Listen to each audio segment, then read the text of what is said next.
Welcome SML to season one's mid-season report card, where me and I got Grams here with me. We're gonna go through all the teams, give them a letter grade, kind of talk a little bit about each team, and see how it's going halfway through the first season of the cycle. How you doing today, Grams?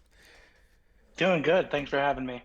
All right, so you've been on here before, so it's nothing new to you. So we'll just jump right into it, and we'll start with the Bills. Um, I've got the Bills and Faz with an A plus this year. I know he's got that one loss, but it came to the computer. He didn't get back in time for the season.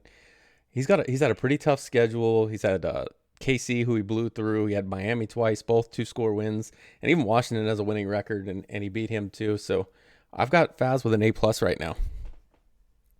Yeah, so I'm going to change my grade to an A. I had him at an A minus Okay. um, because his team was so good. And I was like, how could you lose to the Jets?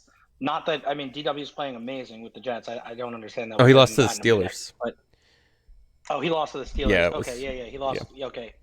I forgot that that was a computer game, though. So, yeah, I've got him solidly at an A. I think you may be able to sway me up to that A plus because he did have some really big blowout wins of some decent teams. Um, so yeah, I think A plus is right there for him. He's got a really good team, so I don't want to discount it, but I do think that that is one of the best four teams, and he's probably one of the best four players. So the expectations are pretty high in Buffalo. Yeah, absolutely.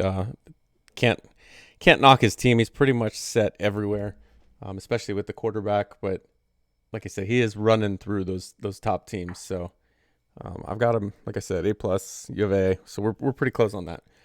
A team we may not be as close on, DW. So I've got him with an A, um, and I know he's got the easiest schedule in the league, but he's winning, and he has far and away the best statistical defense. So he can't help who he's playing, and he's playing them really well, and he's playing good defense. So I still have him as an A. I actually have him at an A plus. I didn't necessarily see how easy his schedule was, but I did see that he beat the Panthers, which I think is a good team. And honestly, the expectation for this Jets team was you go 2-15 and you move on to next season. You build this team up. He got a few pieces in there. He got, people, myself included, questioning why are you trying to put some older pieces on the Jets when Mm-hmm. they're really, no matter what you do, it's putting lipstick on a pig. You're not going to be able to compete this year. And he's 6-0 with what is easily the worst roster to start with. Yeah. Now, as far as the schedule, and the reason it kept me from an A plus is he's obviously 6-0, but of those two or six wins, only two came against teams with more than one win. The 2-6 Titans and the 4-4 Panthers. So it's Yeah, I did see that, but the 2-6 Titans also are going to keep someone else's grade down when we get to the AFC West. So they're not chumps. okay. All right, so let's move on to the next team. Then we got Meats and the Dolphins. I gave him a B minus. He had a nice win over RD, but then multi-score losses to Faz twice, Pauly, and then his offense is 22nd in scoring, so he's not putting up a lot of points. And with Jalen Waddle and all the speed he's got on offense, I feel like that's kind of underperforming. So I gave him a B minus. Yeah, I looked at his schedule a little bit here, and I gave him a B plus. Losses to players like Pauly and Faz. That's kind of expected. I think he did have one, maybe you call it a bad loss in here. Um, but for the most part, I think he's kind of right around where I expect.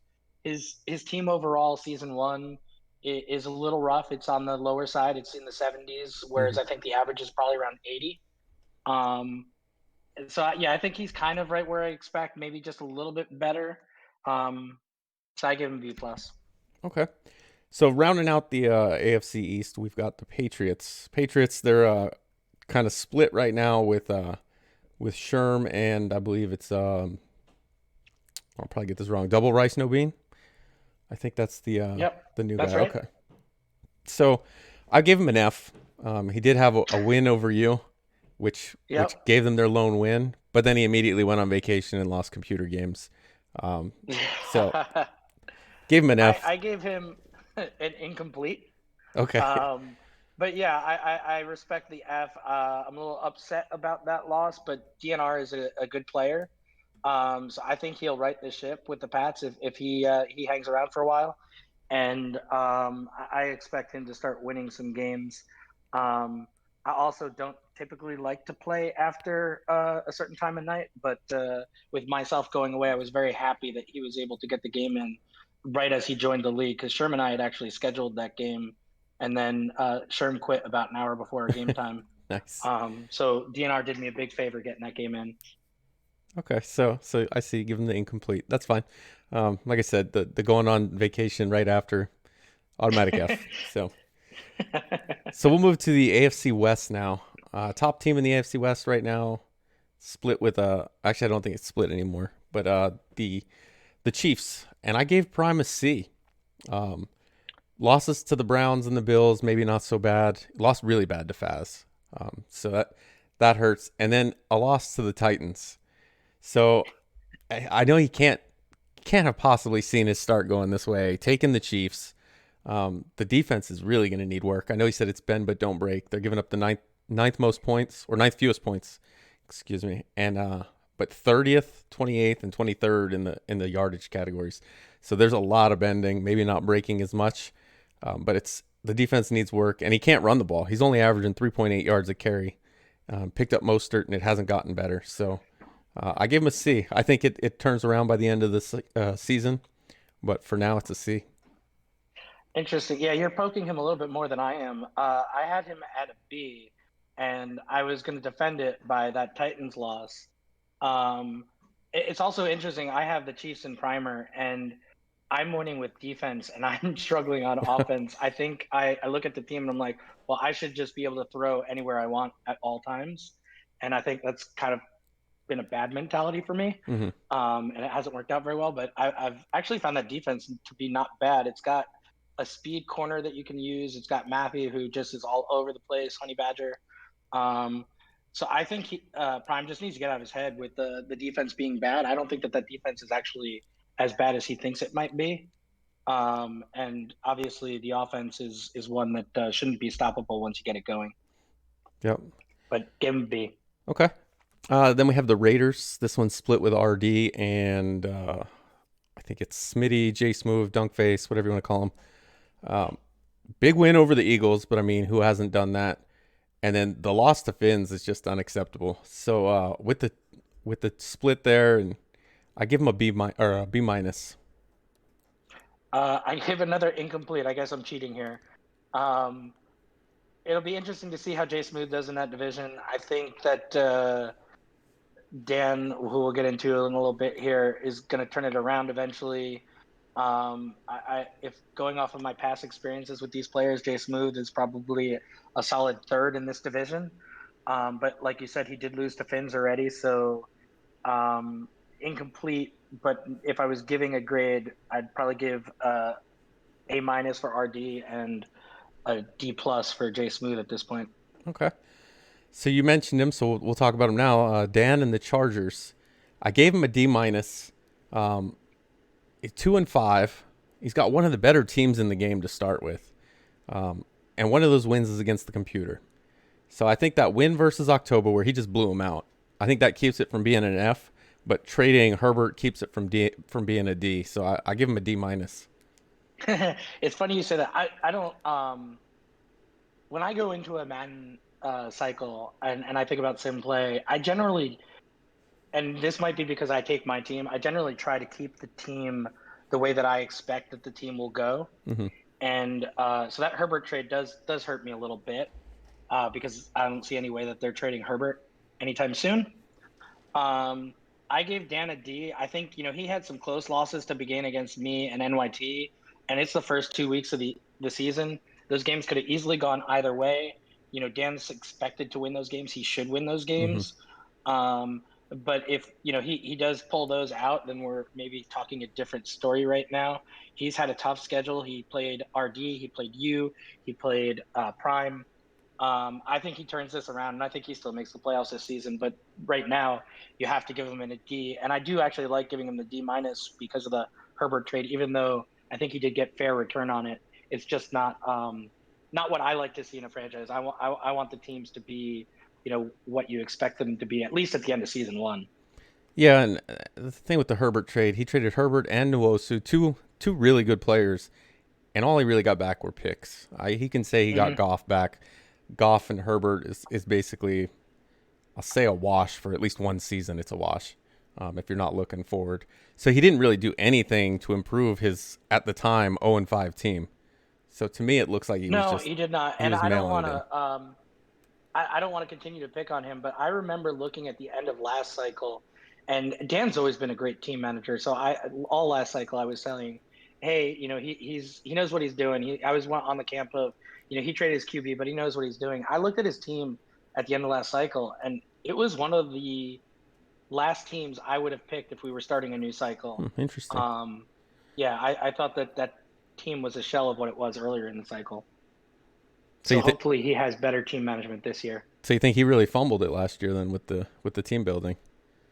I mean, we only played 9 seasons, so he didn't have to play for a 10th season. But yeah, that team was bleeding. Okay. So let's talk about those Broncos then, since that's who he was last year, and I gave Finns an F. Um, I like the Von Miller trade. I think he's not going to compete. Might as well get what you can for him. Send him to a contender. But he sent it to the AFC West, a team that he's going to have to face twice a year. Um, and I think Yeah, but just it ended up working out for him because RD is not the Raiders anymore. That draft pick is going to go up a little bit, I think. I think it'll go up a little bit. I don't know how much. Although he did just beat the Raiders, so maybe it is going to be quite better. But even the draft pick, you still send him to a team that you're going to have to play, and more than that, you picked an NFC or an AFC West team, and I think that was a bad decision. I know Finn's maybe he liked the Broncos better than any of the teams left, but I mean, you set yourself up for a really disappointing cycle, and he may not be competitive all cycle. So I gave him an F. He's got the leading or second leading rushing attempts with Javonte Williams, but he's sitting at like 1-7. Um, it's clearly not working. I don't know if he's just trying to get him a dev boost after season one, but man, you're just going out there running the ball and running your team into the ground. So I give him an F. Yeah, and he started with a schedule that to start the year I would have looked at and said, he could start off 3-0. He didn't, but he could have. That would not have surprised Yeah. me. Um, I'm going to give him an A plus because I don't want any Bolton material when we play next week. Uh, so that's he's gets an A plus from me. All right. Very differing there. Probably the first one where we've split quite a bit. Um, Next up is going to be AFC North. The Browns, my team. I gave myself a B plus. It's a good team. I'm playing pretty well, but I've let a lot of teams back into games where I've been up 2 and 3 scores and end up winning by 1 score. So it hasn't hurt me yet, but I think it will down the road. So I gave myself a B plus. Yeah. So I had you at an A plus. I can't defend your B plus, but I will say, and I was going to talk about this when we go over my grades. Um, Momentum swings are something that I'm struggling to get used to in this year's men. I feel like I have to keep the pedal to the metal longer. A 3-score lead in the fourth quarter is not necessarily safe if the other team has full momentum. And you can't shut down because the momentum changes so quickly. You just can't shut down. You have to keep pressing a little bit. And that's going to be tough for me. So I can definitely understand where you're saying you're letting teams back in because once you start, oh, I'm going to run the ball the first 2 downs and kind of, get this game over with, the momentum starts to shift and then it becomes easier for the other team. Yeah, and I'm actually glad that you brought that up because I'm adding that to my notes right now for a future topic for a show because that's actually a really good one. I'm not a fan of momentum. I don't mind momentum actually. I'm not a fan of momentum because I don't think in real life it switches quite as quickly as it does in the game. And I'll give you one even better. I got a interception for a touchdown, and it gave me full momentum, even though the touchdown was called back on a penalty, and it Hmm. wasn't an interception, and the offense kept the ball. I had full momentum after that. So I also think there's some glitches that need to be worked out. Yeah, it does seem a little weird. Maybe it's glitched, like you said. I kind of like Well, I mean, if the you're up idea, by but 30 points and the guy gets a stop, they don't all of a sudden have full bars of momentum on the other side. yeah. It's just yeah. Okay. So the next one talking about comebacks, the Steelers. I've got Matt with an A. Um, he's 5-2 with Dwayne Haskins at quarterback, which in its own right is pretty impressive. His only losses were to RD when he was the Raiders, and then I just beat him with the Browns 1-score game.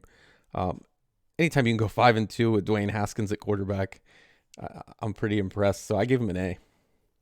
Yeah, I agree. I'm looking. I have him an A minus. I might have even put him at a B plus, and I realized that the Faz game was a computer game. Mm. But he does have a few wins in there against 1-win teams, 3-win teams. But you're right, he's playing with Dwayne Haskins. That's obviously a bump. I played with Matt for a long time, Mm-hmm. and I don't think that I've seen him play better than he has his season so far in the SML. So it's interesting to see if he's on a new trajectory here. Okay. Staying in the AFC North, we've got the Ravens. This is split between October, who's on I guess, work release program right now or something, and then Spades. Spades is taking over for him. I've got him. He's sitting at 3-4. I've got him with a C. We'll see how he does during Spades' time. I assume it's going to be a little bit better just based off that first game against the Bengals. Putting up 52 points against Spooky was a bit of a statement, but at the same time, so was allowing 36. So I've got him with a C right now. Yeah, I again went with the incomplete. And while we're on that topic, I will say I'm happy to have these new guys in here. They've been great members of our primer. Our primer is in great shape that we can just call people up and be confident that they're going to come in and be great. But I'm also disappointed that we are not even at 8 games in, or for some teams we are in 8 games in, and we've got 3 replacement owners on the first season. Um, that hit me a little bit. But like I said, the new guys are great, and they've done a great job, and they've earned their stripes, they've earned their spots. But yeah, I gave the Ravens an incomplete because of the team owner switch again. Yeah, it is kind of surprising. We went a couple seasons last cycle, not consecutive, I don't think, but at least a couple of our 8 where we didn't replace anyone, and now we're already 3 new Yeah, owners and this in. isn't like egregious. Somebody did something wrong. This is life intervening and Yeah, people having to step up because others have to take a step back. But that doesn't make it any less disappointing. yeah, and actually it's 4 because forgot Sherm. The Patriots have already been replaced twice. Sherm replaced Chris Ah, and Kels before that's the that's season. true. I did forget. Well, at least that was kind of. I think that was before the season Yeah, started, it so that's was. why I forgot that one. All right, so that's one team left in the AFC North, and that's going to be the Bengals. I gave Spooky a D. I am playing him. I'm not too worried about bulletin board material because he's 1-6. He's already put Joe Burrow on the block, which is kind of surprising. His offense is middle of the road, but he's got a top 10 passing game. Could be because of that 1-6 record, but the defense is just bad.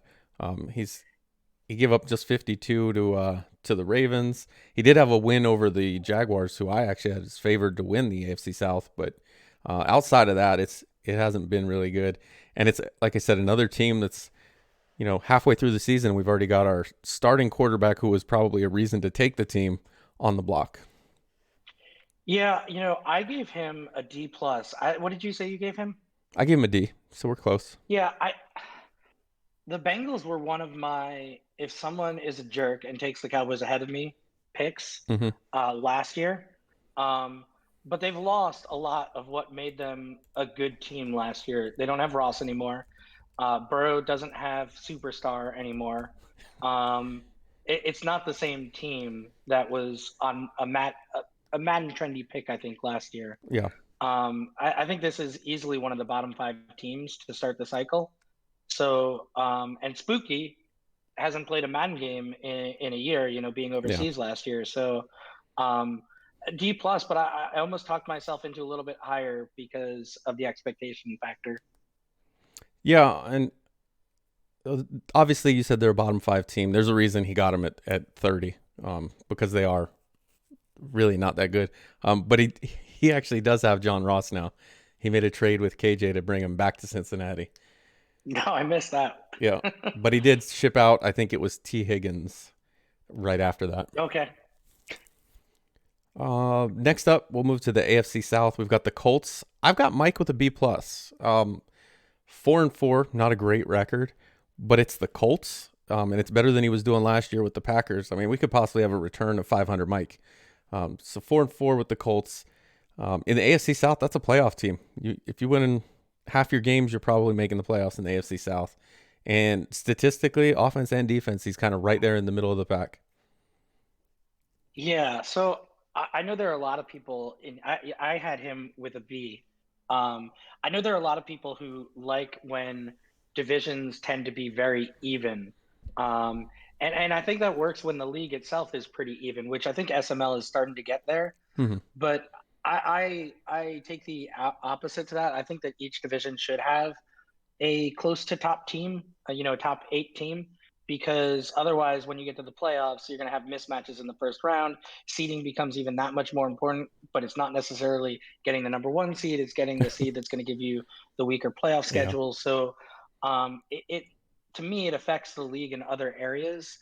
But this division is going to be a lot of fun to watch. I think every game in this division, every season in this division, is going to be a toss-up, and it's going to be fun to watch.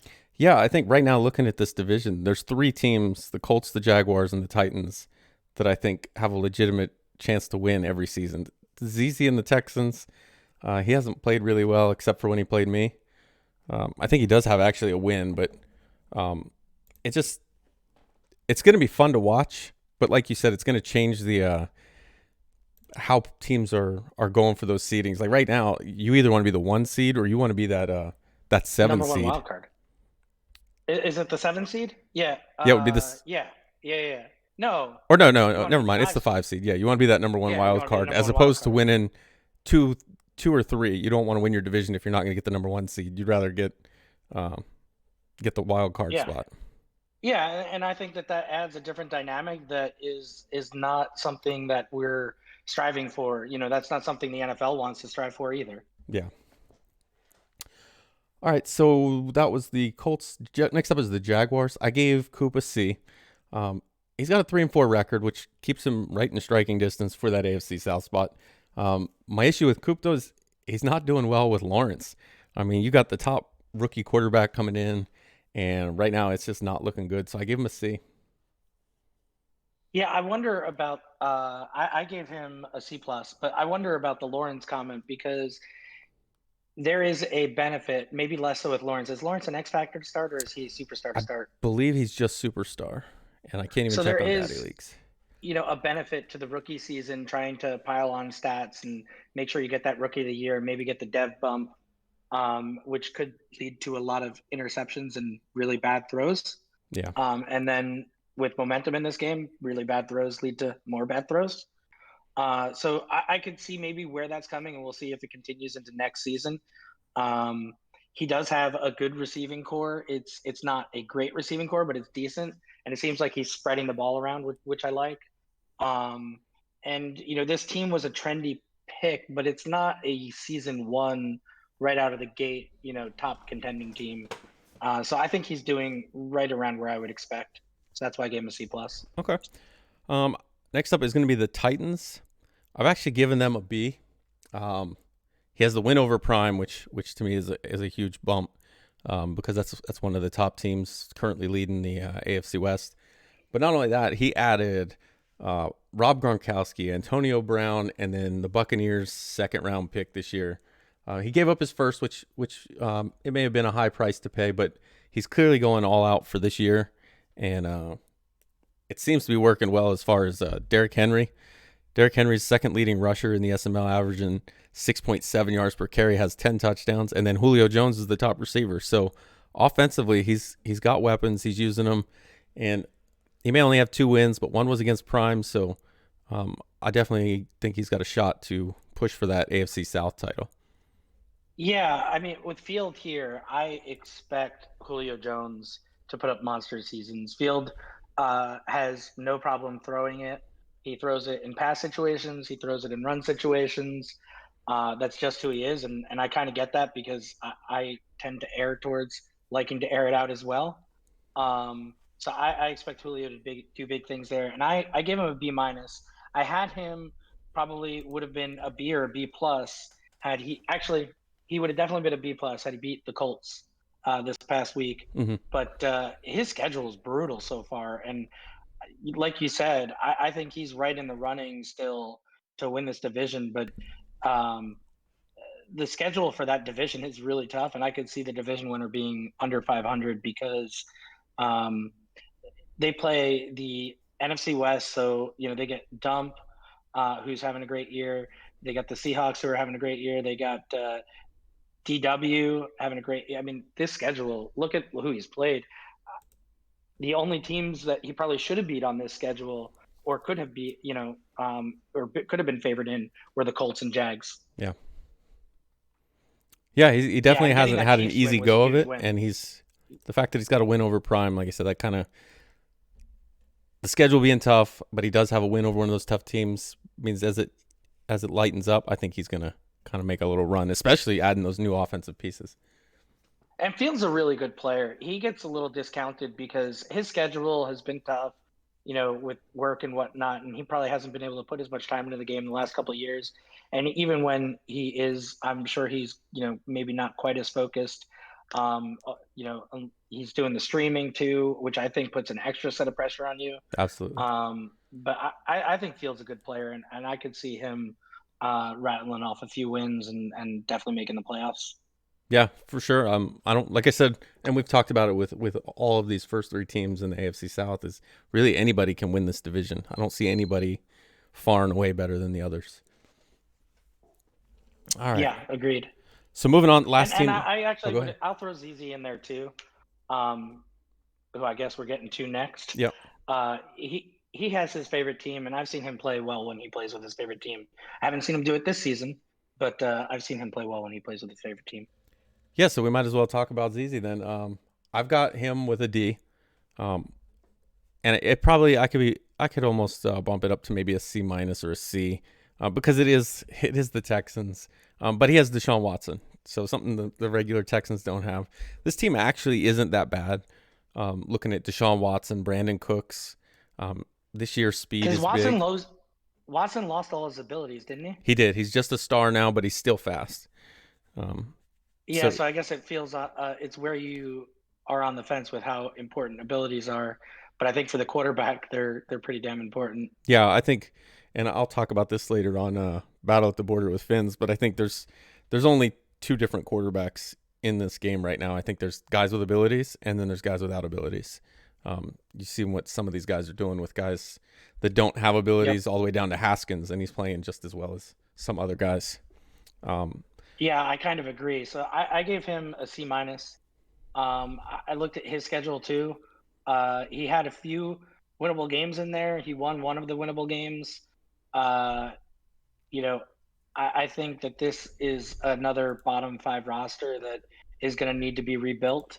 And unlike the Jets, who I thought were a bottom five roster and are 6-0, they didn't really have the draft capital to start that rebuild right away. yeah, so I probably was a little hard. I'm gonna go bump mine up to a C because looking at his schedule, it was a little more difficult. And he played me really well. We went to overtime, but losses to Faz 38-3, um, lost to Dump 34-3. So offensively, he probably needs to figure it out. A lot of games where he didn't even break 20 points, which is actually his average right there is 20. So I'll give him a C. I'm interested to see what he can do. Like you said, it's his favorite team, and I wonder how much that's going to kind of hamper him with team building, because I know you look at guys on your favorite team, and it's a little tougher to move on from them. It is. I like to see people get their favorite team, though. I do think it adds a little bit more sense of ownership and a sense of like it makes you want to stay and not only stay but turn it around a little bit more when it's your favorite team's logo that has that 1-7 next to it. Yeah, it definitely adds to the interest, but takes away from your flexibility, I guess we'll call it. Because I have a lot of guys that I just don't want to get rid of just because they're Browns. So, and I'm sure you have the same with the Cowboys. You get like an emotional attachment to a guy and you don't want to get rid of him. Yeah, I didn't want to get rid of Van Der Esch either year, and I still don't want to get rid of Gallup, but I don't think I can sign either with the Cowboys cap and not being able to restructure. Yeah, and that brings us to our next team, first team in the NFC, and it's going to be your Cowboys.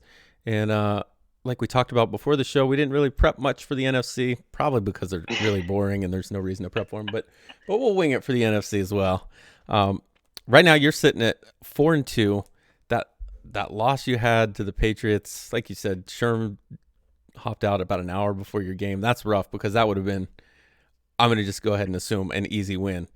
I've still got you at a B plus.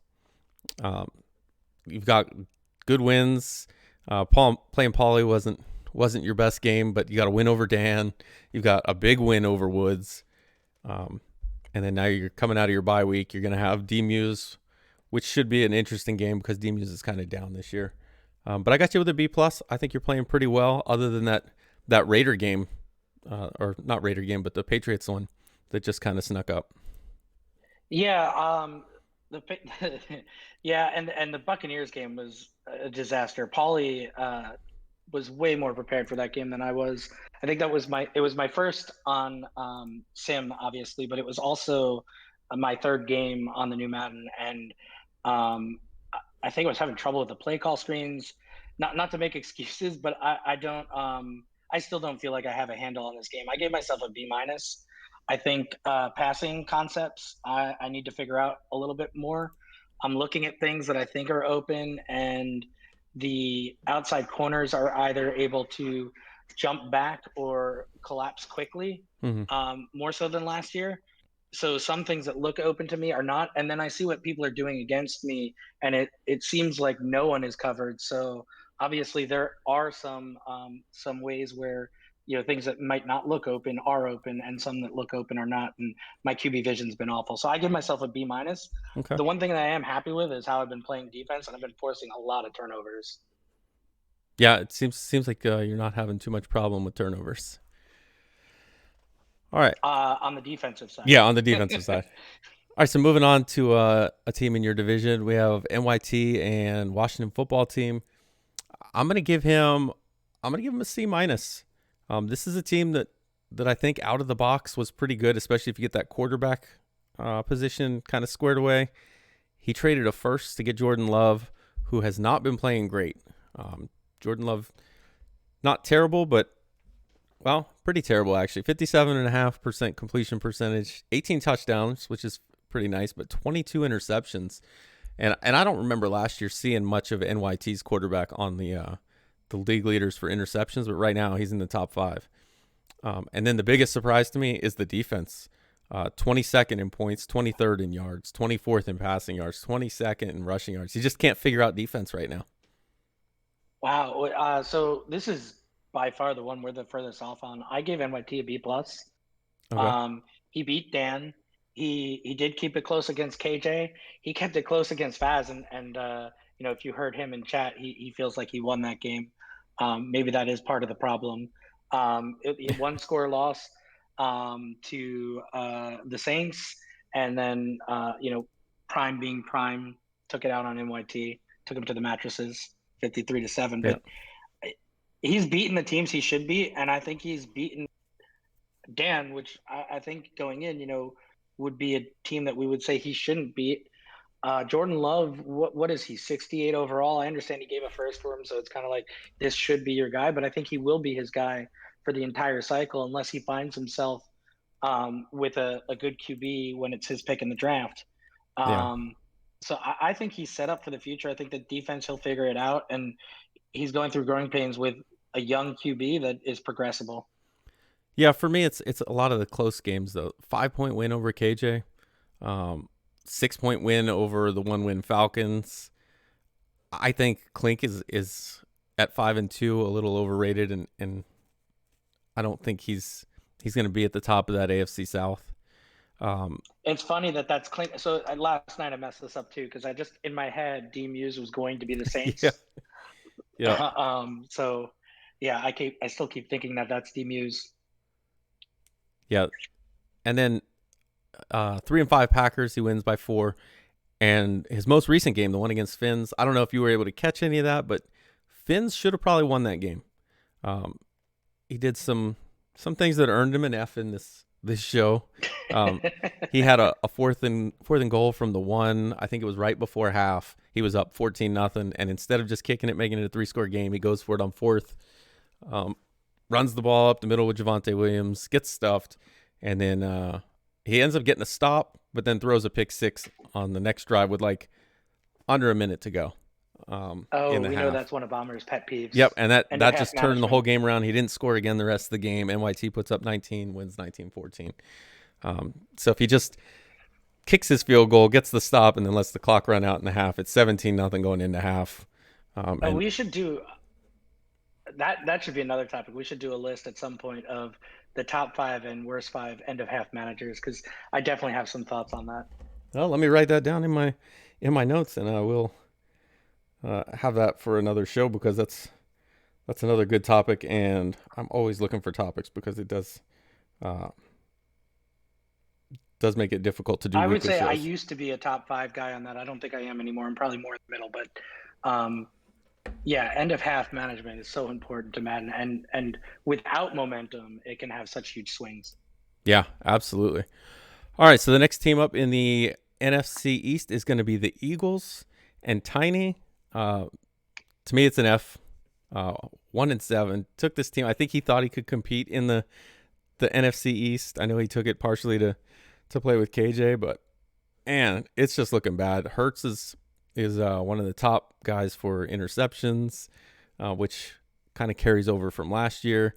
He's the only win for the Falcons. That is his only win, was the 1-6 Falcons.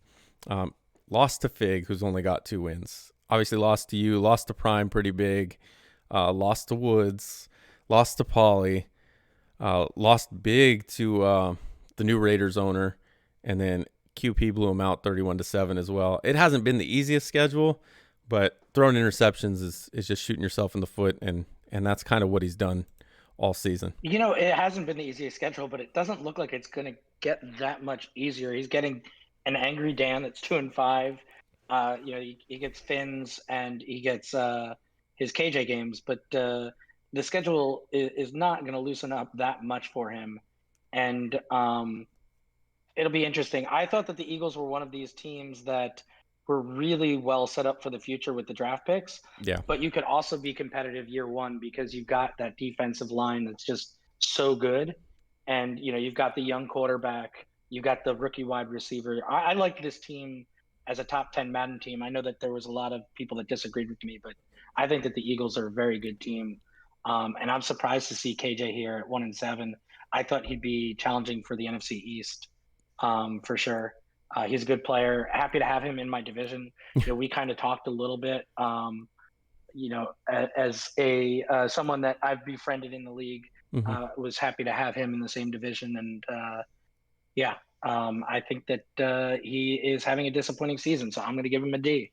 Yeah, and it's his offense. His defense not getting much pressure. He's got 5 sacks on the season, so he's not getting to the quarterback much. But interceptions, he's got a ton, and he's got 5 defensive touchdowns. So outside of the quarterback pressure, maybe he's sitting guys back, but he's getting turnovers, scoring on defense. But 29 interceptions with Hurts, and he's only 8 games in. That hurts. He's averaging almost 6.5 with Miles Sanders per carry, averaging 7 yards per carry with Hurts on 31 carries. So maybe run the ball a little bit more there. Probably needs to run the ball a little more. And one of the more surprising trades, I think, of the cycle so far, obviously only 8 games in, but he traded for Will Fuller to get another speedy wide receiver when he's already got Rager. He's already got Quez Watkins, Devontae Smith. Didn't really understand giving up a second to bring in Fuller, who you've still got to then re-sign. And he is not going to be cheap on a team that... Yeah, that is interesting. You're trying to rebuild. This guy's an 86 overall. He's just a star. He's coming in on his last year of his deal.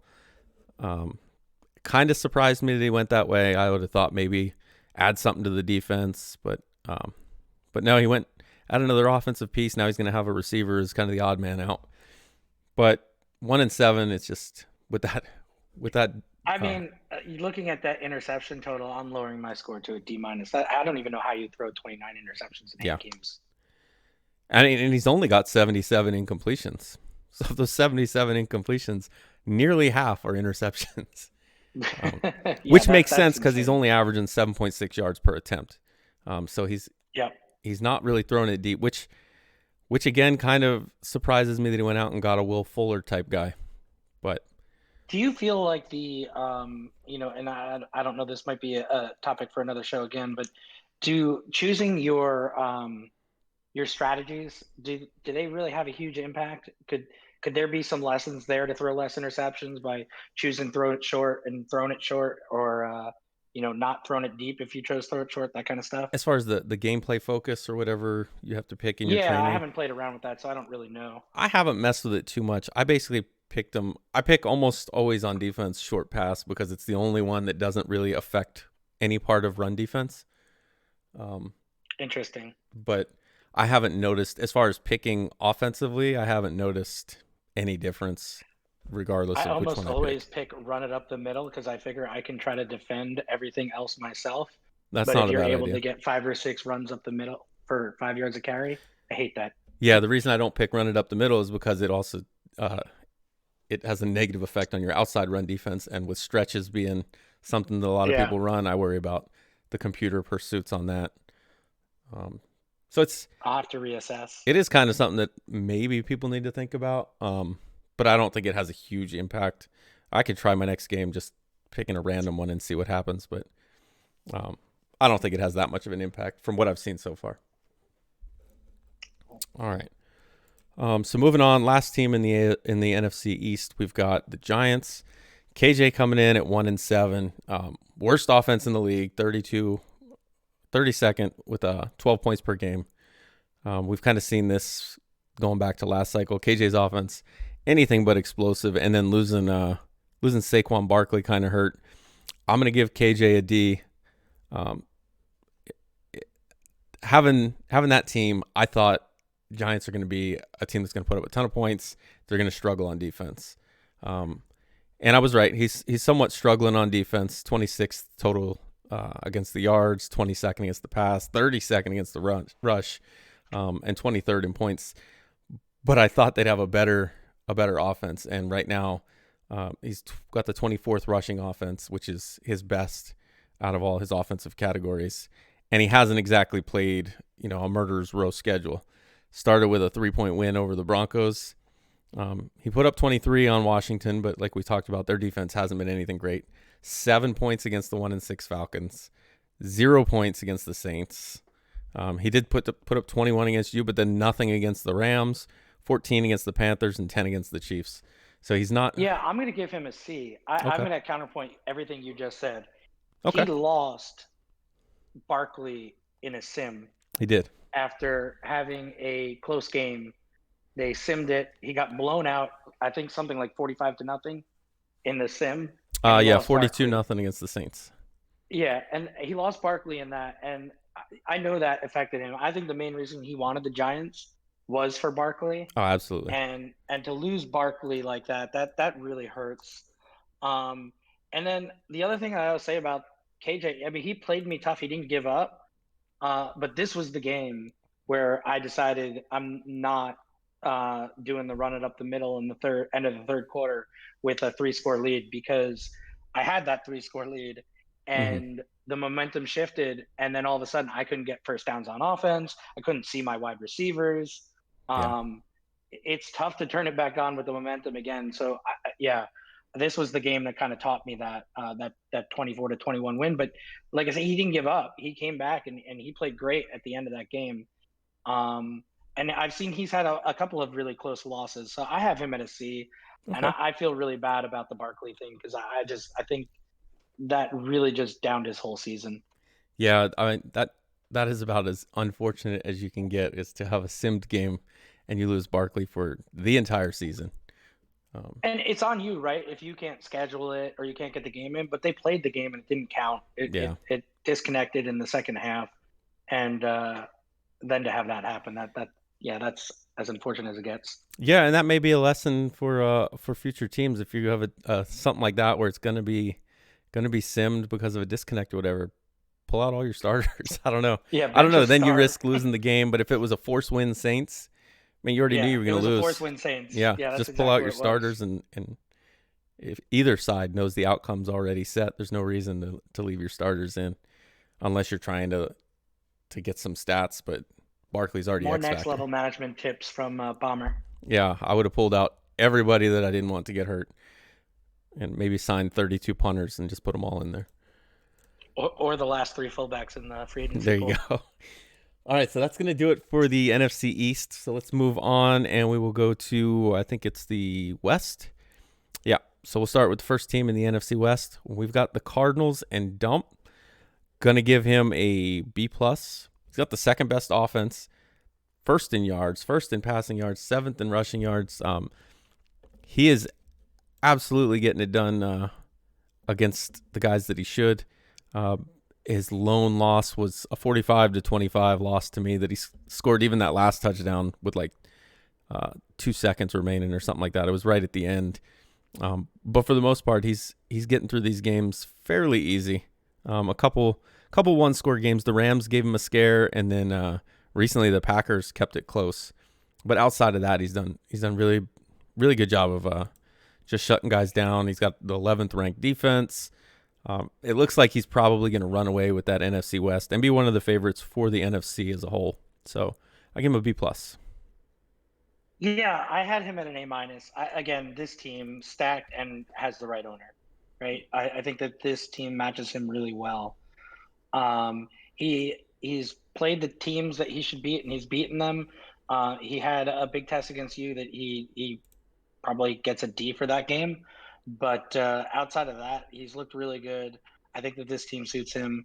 I'm a little curious. Has Chase Edmonds been hurt? It looks like he's using James Conner at halfback. That's a little Yeah. surprising to me. Yeah, he's been using Connor. I don't think Edmonds has been hurt. I think it's just that's the one he's decided to go with. Now he is a Steelers fan, so maybe he has kind of a soft spot for James Conner. Yeah, and then I guess the only other thing that surprised me a little bit was the fact that Isabella maybe is falling out of that offense a little bit more Yeah. than I would have expected.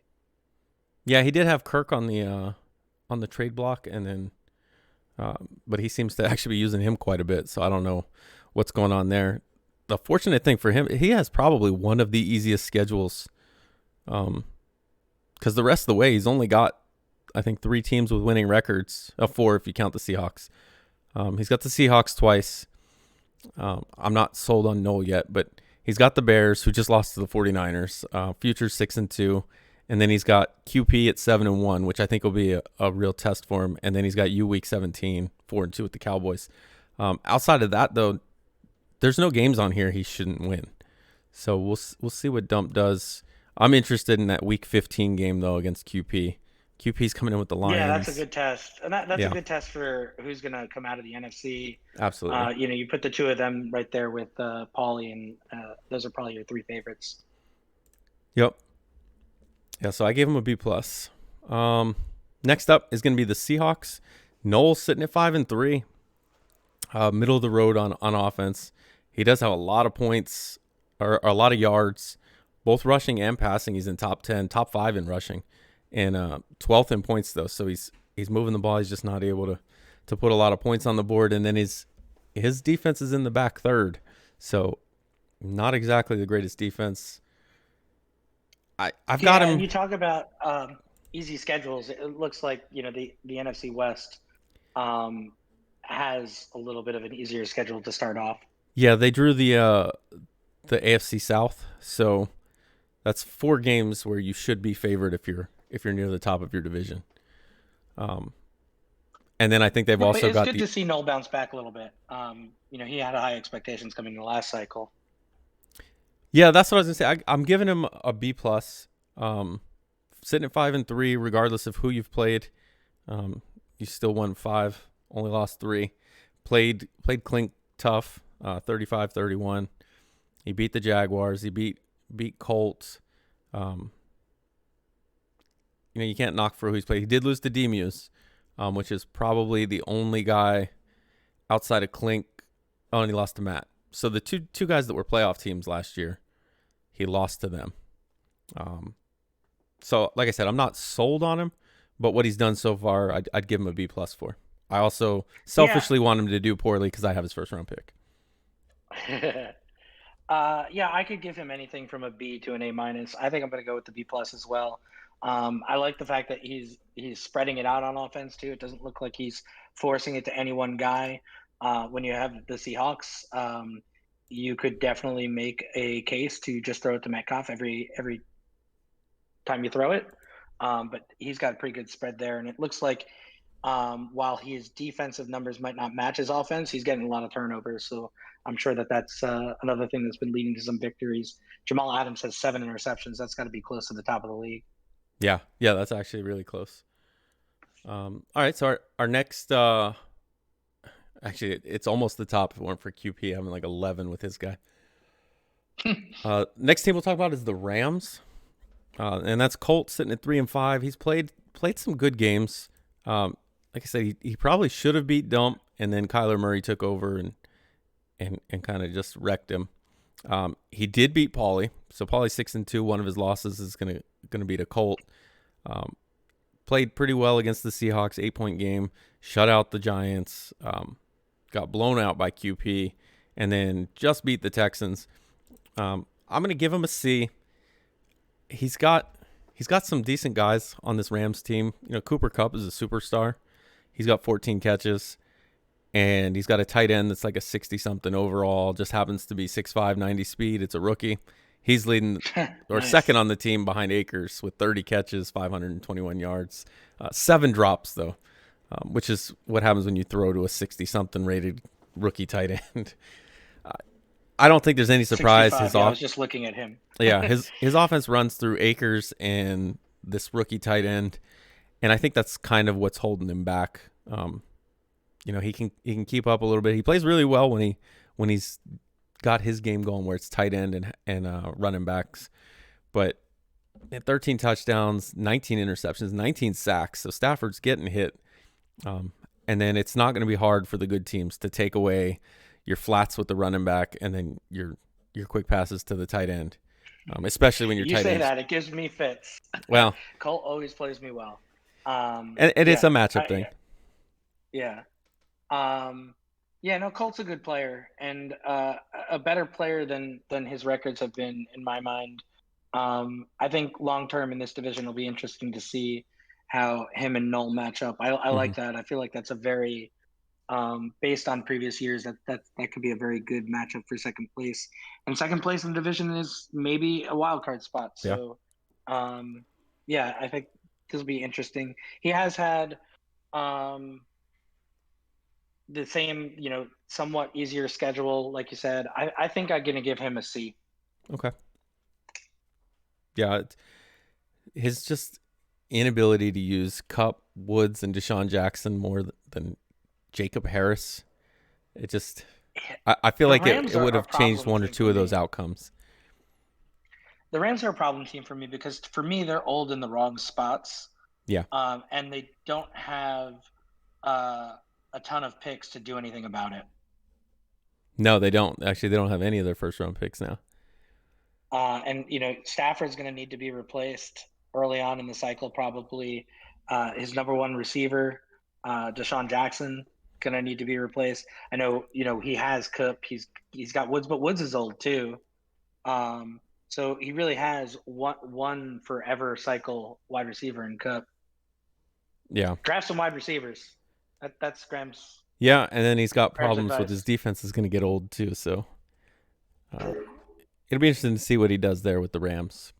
So this team feels a lot like the Eagles to me, but without the draft capital. Yeah, exactly. That's a great comparison. Speaking of talented teams, the fourth place team in the NFC West, we've got the 49ers and Fig. He's sitting at 2-5. Gonna give him a D. 26th ranked offense, 27th ranked defense, and clearly one of the better teams in the game. He hasn't traded Trey Lance yet. We're almost to the trade deadline. I know Trey Lance can't even be traded, so maybe that's why. We'll see how long he holds on to him, but it's been bad with the exception of the game he just played. He ended up beating Future 31-29. So that was a big win. Maybe it kind of gets him out of whatever funk he's been in since last cycle. He showed flashes of being able to make the playoffs. So you would think upgrading to a 49ers team in probably a weaker NFC, he should be able to at least make the playoffs again.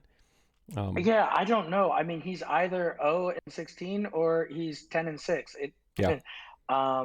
Yeah, it'll be interesting to see. Now that is a good win that he just had against Future, though. Yeah. I mean, Future was a one-loss team at that point, and now he beat him. The issue, he went with Trey Sermon over Raheem Mostert. I would have probably stuck it out with Mostert to see what he could do, especially with all that speed. But he added KJ Hamler, who's his top receiver. So it'll be interesting to see what he does with this team.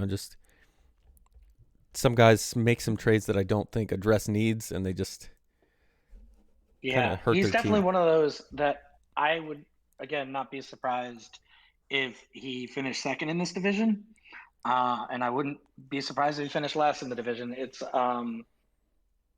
he plays very tough when I think he's focused. And then there are some times where it just spirals on him. And he doesn't tend to be one of those guys that sticks with it when things start to go bad and figure out a way to come back. But if he gets ahead on you, he's really hard to catch up on.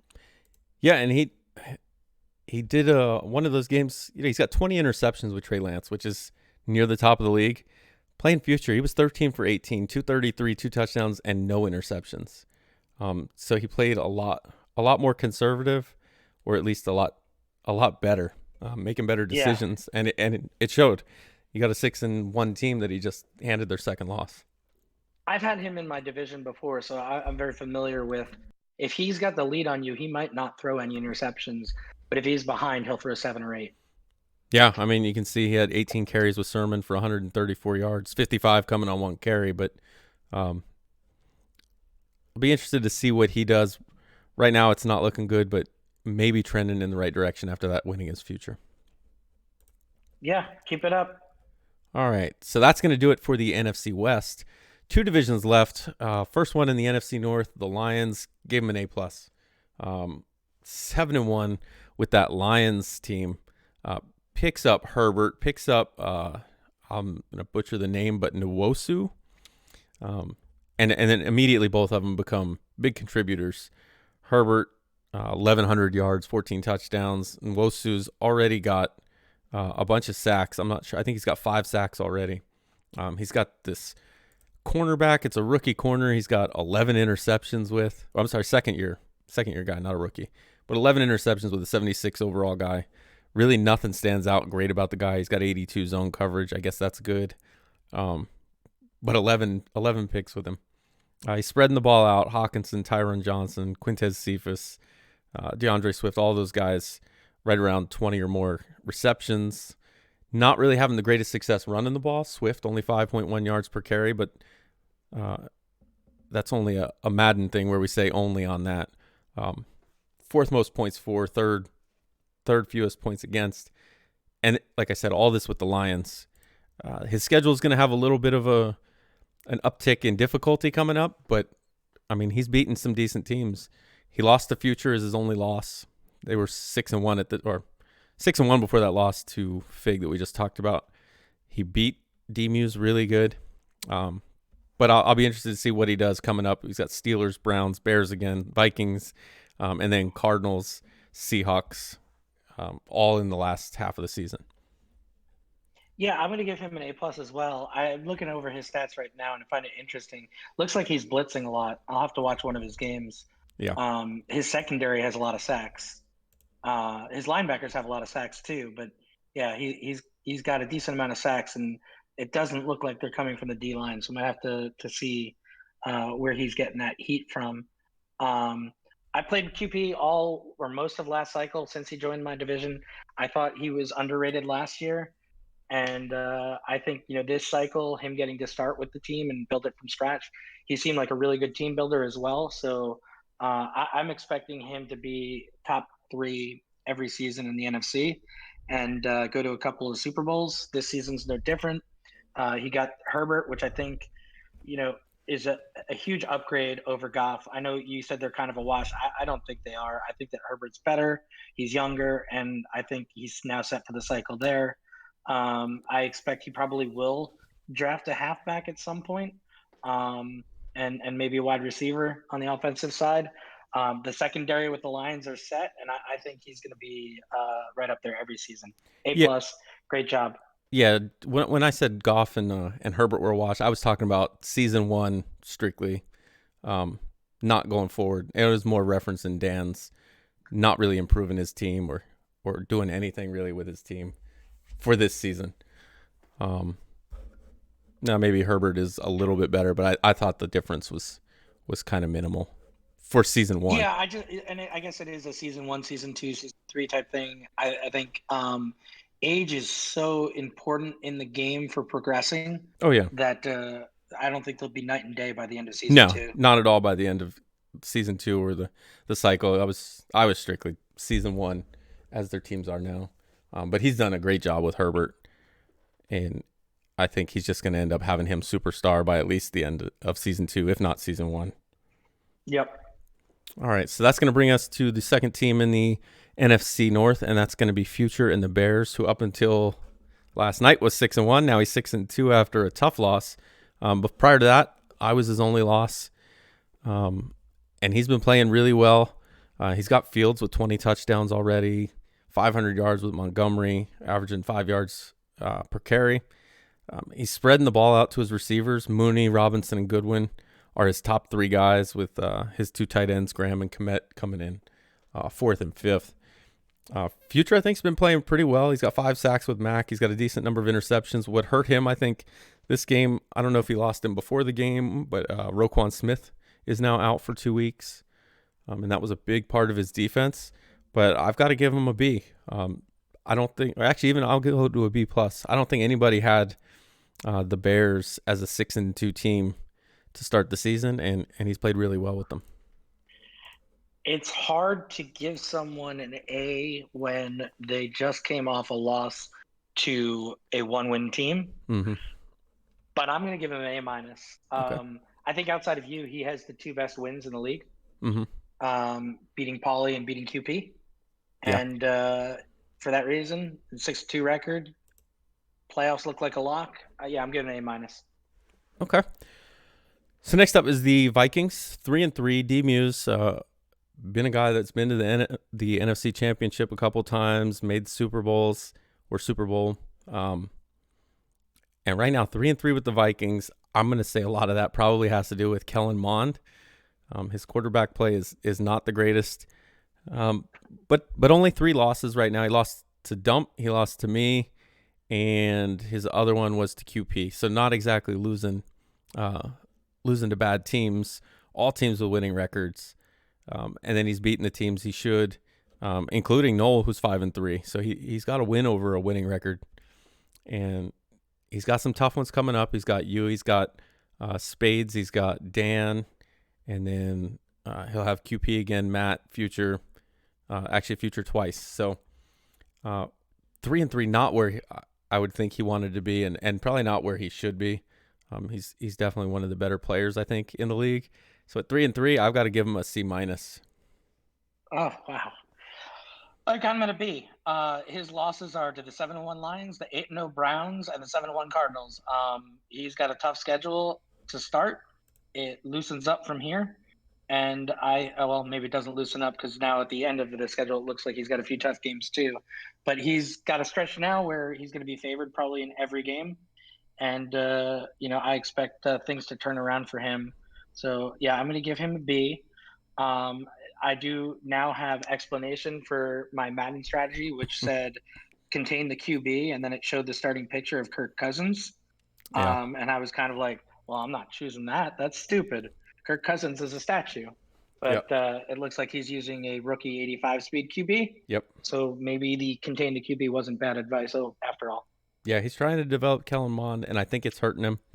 Um, I he's did almost take a screenshot of that this morning when I saw that. It was contained to QB. You're going up against Kirk Cousins. yeah, yeah, that'd be tough to justify.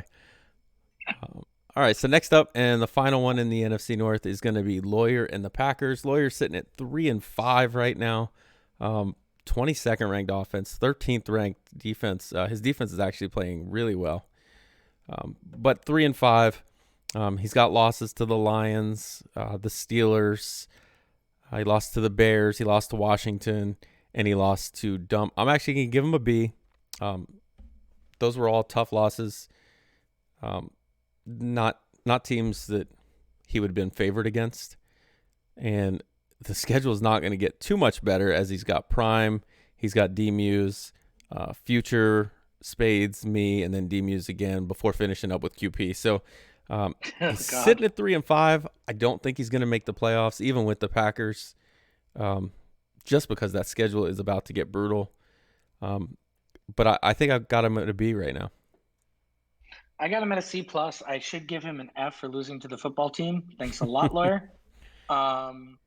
My expectations for Lawyer is that he is a competitive. He's going to be competitive in this division. Maybe that's lofty expectations because, like I said, QP is great, and we already talked about D-Muse. But I don't think that Lawyer is sitting there saying I'm 3-5 and I'm having a good season. I think that Lawyer is one of those that judges his seasons based on making the playoffs, winning the playoff games, and making the Super Bowls and winning Super Bowls. So if that's your goal, 3-5, really not there. You got Aaron Rodgers for this season. You decided to go with him instead of Love. You traded Love away. That means to me that you want to be competitive this year, and I get that because Aaron Rodgers is great. But with that comes the C+ rating. Yeah, that's I think that's a fair assessment. So that's going to bring us to our last of four teams. And starting with the first team in the NFC South, we've got the Buccaneers and Paulie. He's sitting right now at 6-2. And his team is a really good team, obviously. We're talking, Super Bowl winning team, brought everybody back. He's got his favorite player in Tom Brady. He did just give up Gronk and AB in his second to get a first from Field, which could be a pretty good first. He's got big wins over you. He beat Meats 38-0, but then he lost to Future and he's lost to Colt. He rebounded after that loss to Future with a 38-21 win over Clink. But he's got the best defense in the game, 14 points per game, only giving up 56 rushing yards per game, and then putting up 32 points of his own. So I think he's probably going to be one of the top teams in the NFC, if not the top team, and I'm going to give him an A. I know that loss to Colt hurts, but I'll give him an A. I would give him an A- because of the loss to Colt. That is a very surprising loss to me. When I played him, I didn't think that he was ever going to throw an incompletion. And the score could have easily been 100-6. I mean, he was dominant on both sides of the ball. I haven't got to see too many of his games since then, but I can't imagine it's that different. The team is stacked. Paulie has a good scheme with them, and he's doing it on both sides of the ball. So I think he's going to be very tough come playoff time. Yeah, I think absolutely. I'm interested to see what he does. He picked up that second first round pick from Field, and I wonder if he uses it to get a replacement for Tom Brady. But we'll see. Yeah, that's interesting too, because Paulie doesn't generally like to draft, so yeah, I wouldn't be surprised if he flips that come the offseason. Yeah, I mean, I don't think he's going to try and get Tua, and we'll see. We'll see if he goes back to the old well and tries to get Trey Lance from Fig. Book it right now. That is a trade that is going to happen this offseason. Yep, I wouldn't be surprised he takes those two firsts and maybe packages them with Brady, even if Brady falls enough in overall from regression and picks up Trey Lance. Maybe even with a pint to seal the deal. Yep, I could definitely see that. All right, so next up we've got the Saints and Clink, 5-2. Just had a loss to Paulie, so he was sitting at 5-1. Looking up now to see who his other loss was to, and it was week 1 against the Packers. Lawyer beat him. The last 3 weeks he's played teams with winning records. 5-3 Washington, he beat them by 7. 5-3 Seahawks, he beat them by 4. But then he played Paulie's 6-2 Bucks, and he got beat by 17, which Paulie was up 28-0 at one point. His offense is putting up 30 points per game. His defense is 7th in points, only giving up 22. But his offense isn't moving the ball very well, and maybe that's because of turnovers. I'm just not sold on him right now. He's got wins over Sherm's Patriots, KJ, Woods, Lawyer.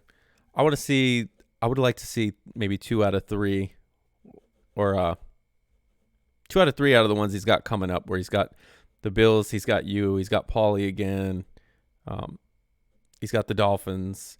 If he can win maybe 2 or 3 of those, and the Jets, if we're going to call them real. So it gets a little tougher. I want to see him get a couple wins out of there, though. I'm going to give him an A. 5-2 with who you got. That's all you can do is beat the teams in front of you. Oh wow! I thought I was going to be giving him the higher grade. I give him a B+. Momentum. If I was giving him an A, he probably would have had to have won the week 1 game. Mm-hmm. But with the momentum he has, I think he's primed. Like you said, if he wins a couple of games against people that have the same type of record as him right now to end out the season, he beats me, he beats the Jets. Yeah. He's probably looking at an A at the end of the season. Yeah, like I said, I think you can only play who you've got. I'd like to see higher statistical numbers in the yards, because maybe that offense is sputtering a bit. But he picked up Isaiah Mckenzie from the Bills. Kind of a weird trade. I was surprised to see it. He wanted to add a little bit of speed, and I thought that's all he did was add a little bit of speed. He's got a 92, but he did put up 230 yards against Paulie's defense on 5 catches. So clearly he's using him deep, and it helped out a little bit. Not in the final score though, and that's what's more important. So I'll give him the A, but we'll see how he goes going forward. See, if Alvin Kamara might start requesting a trade with the new ownership, because obviously he was the focal point last cycle. I was curious to see if he requests a trade, but I think that Klink is probably feeding him just enough to keep him happy. Yeah. I'm surprised he doesn't get more work, but he's got his style of play, and that's what he's going with. Klink's a good player. So next up, we've got the Panthers, 4-4 for Woods. I got to give him a D. I mean, he's played a little better as of late. He beat the Giants. He beat the Falcons. Both teams he probably should have beat. He beat the Eagles. Again, another 1-win team. So 3 of his wins have come against 1-win teams. Actually, all 4, because the Texans were 1-7. So he's beaten the 1-win teams, which gets him 4 wins. He has another 1-win team in the Patriots coming up. But after that, outside of the Falcons, it's going to be a little bit tougher. And I've got to give him a D. This is one of the teams that everybody was kind of high on in the team draft. He took them. I think he was 4 or 5. I think it was the 5th pick he took them. So you can't come out of the gates and immediately 4-4. I think that's got to be a D. Wow, harsh. I'm going to give him a C, and I am going to nominate him for one of the second person we've mentioned on here for end of half management, bottom 5. Yes. Yeah, I'm going to give him a C. I think that at least in my game, he mismanaged the end of the half, and then the momentum shifts, and then he was pressing. And I think that that is a bigger deal this year than it was last year. And that's something maybe to work on for Woods, is to take that 14-point lead into the half and maybe clock manage a little bit towards the end of the second quarter, as opposed to trying to get that last score, because it can lead to some really bad things. Yeah, and the other thing with Woods, he blames his quarterbacks all the time, but it's not the quarterback. Darnold, 59.2% completion. Roethlisberger, 58.8%. P.J. Walker, 53.8%. They're all right around the same, and all of them more interceptions than touchdowns. The league leaders, everybody looks at those top 5 to see who's the guys throwing the most interceptions. If Woods sticks with one guy, I think he's on that list. Darnold 15, Roethlisberger 11, and Walker 2. So he's thrown. Yeah, I think Tiny's the only one we've seen with more. I think at Yeah. 29. Yeah, Could be wrong. and Woods has 28. They're just kind of spread out a little more, so maybe you don't see it as much. But I think he's got to get that cleaned up, especially with that team. I mean, they're a good team. You can't let that quarterback play hold you back that much. Yeah, and no more starts for PJ Walker Woods. That's just not necessary. Yeah, if you need to start him, quarterback's not the problem. 26 years old, 62 overall. Yeah, there's got to be better options out of free agency you could sign. Yeah, I would think. All right, and our last team to go over is the Atlanta Falcons, 1-6, terrible 2-step. Got to give them an F. 1-6 is bad, but it's been really bad. I thought there were a couple games he was in when I was watching, and then it just kind of falls apart. Eagles got their only win against him. He did beat the Giants. That was his win, 34-7, but lost to Washington, got beat really bad by the Jets, really bad by Meats. Stuck in there with the Panthers. I wish I had the breakdowns of those games because I think he was winning decently against football team too, and I think he intercepted his way out of it. Yeah, he was. He found a way to snatch defeat from the jaws of victory, and it's just really bad. His rushing is worse than the league. Passing's 22nd, total yards 29th, points 28th, only scoring 19 per game. And he's got a defense that should be good with a lot of 90 speed linebackers that I thought he might be able to have some success with. But he's not really blowing anything away statistically either. And then he did the same thing as Woods, and he's transitioning away from his best quarterback to a lesser quarterback, thinking that's the problem. And his stats with the quarterbacks aren't terrible. I mean, 14 interceptions is maybe a little high. Yeah. But it's not awful, and his completion percentage is good. It looks like his average, per attempt might be a little low. But the passing stats don't look necessarily as bad as the team record or the overall passing stats. Like the individual stats don't look so bad. No, Matt Ryan's completing over 70% of his passes, 10 touchdowns to 13 interceptions. So and that's with a 12-yard per attempt average. He's not doing bad. I don't know why the move to Rosen, but that's not going to fix anything. Yeah, I mean, I would only move to a younger quarterback if he's a long-term answer, and Josh Rosen's not a long-term answer anymore in men. No, I mean, he is 24, so I suppose you could use him. And maybe he just thinks he can't get anything better, but he's going to have a top 5 pick. So one of those top 5 quarterbacks will be if you feel like you need a quarterback, get it then. Yeah. So not sure what he's doing there, and so the team management and kind of the game management lead me to an F on that. Yeah, I'm going to give him a D. I can't remember what I gave KJ, but he did have a nice win against KJ, and I think he even got that win against KJ before KJ lost Barkley. Mm-hmm. No Fs for me today. I think that we have no winless teams through 8 games. That's impressive in itself. Yeah. Anybody can beat anybody on any given Sunday. And I'm going to give two-step a D. Actually, I'm going to give him a D+. Bonus points for being a Cowboys fan. Sorry, all right, there you go. So he gets a couple bonus points.